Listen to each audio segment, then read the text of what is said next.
Hi everyone, I'm going to be sharing with you a super cool activity that you could do with your students, especially if they are learning about animals.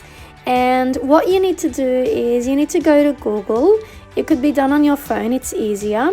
And then you type in the name of an animal you want in English, of course. So for example, in this case, I'm going to type in the word tiger.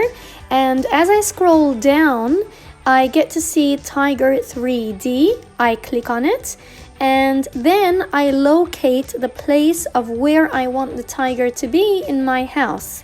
And you get to take a picture of the animal you have chosen with a student or someone you want. So here are some examples I'm going to be sharing with you.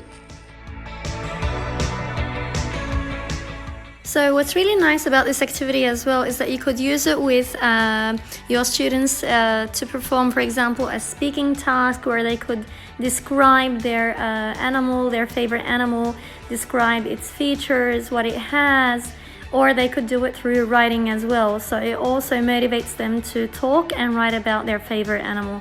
So I think it's super cool, and why not try to use it with your students? Have fun!